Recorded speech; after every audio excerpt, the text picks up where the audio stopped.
Mr. Brownie's so ill-informed. He thinks that the First Crusade is what started the Crusades. What started the Crusades was 500 years of Islamic jihad. I might have got my numbers slightly off by a couple of hundred years, but that's what started the First Crusade. It was a response to centuries worth of Islamic aggression and invasions of Christian lands. And I am the king. We march at once. What say this council? This is the moment the Crusaders lost Jerusalem. Salah ad-Din al-Ayyubi had set a trap, and the Crusaders had marched right into it. Salah ad-Din wants you to come out. He is waiting for you to make that mistake. We should meet the enemies of God. And so we shall. The Crusaders had occupied Jerusalem for almost 90 years, but now the Muslims, under the rule of Salah ad-Din, were ready to take it back. And it all began with the Battle of Hittin, one of the most decisive battles in Crusader history. On June 30th, 1187, Salah ad-Din's army marched into the heart of the Crusader kingdom of Jerusalem, with the Crusaders holding their ground in a fortified encampment at the springs of Safuriya. Salah ad-Din needed another way to lure the Crusader army out.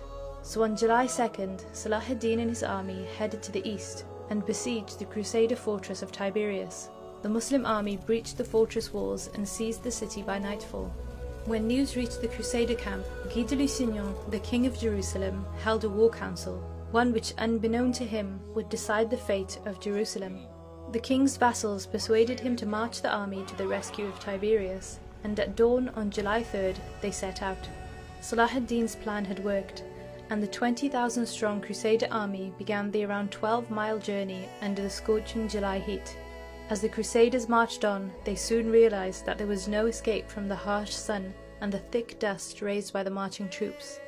When the Crusaders moved out from the village of Tur'an, Salah ad-Din's fast-moving horse archers appeared from nearby hills, surrounding the Crusader army and cutting off their lines of retreat.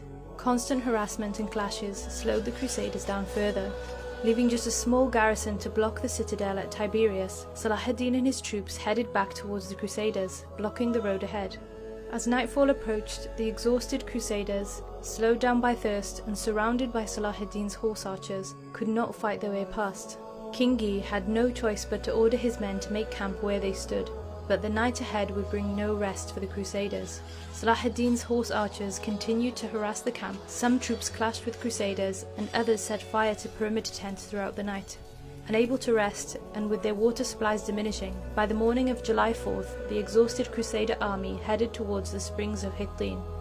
Salah ad-Din had already sent troops to block the valley and encircle the enemy. The Crusaders were surrounded, and despite desperate charges on Salah ad-Din's troops, the Crusader army was broken up, and King Guy eventually surrendered. The Battle of Hittin was over, and the way to reconquering Jerusalem was now open. That night, Salah ad-Din and his men celebrated their victory and began laying plans for their next move. Salah ad-Din realized he needed to secure the coastline before capturing Jerusalem, so he dispatched his troops to conquer the coastal cities. Within 2 months of the victory at Hittin, Salah ad-Din's forces had liberated most of the Levantine coastline. Now he turned his army towards the biggest prize in Palestine, Al-Quds. After a 10-day assault on the city, Balian of Ibelin came out to meet Salah ad-Din to offer unconditional surrender. You offer terms, I ask none.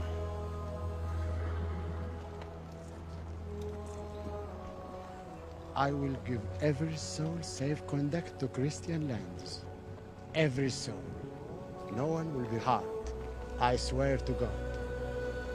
The Christians butchered every Muslim within the walls when they took this city. I am not those men. I am Salah ad-Din. Salah ad-Din.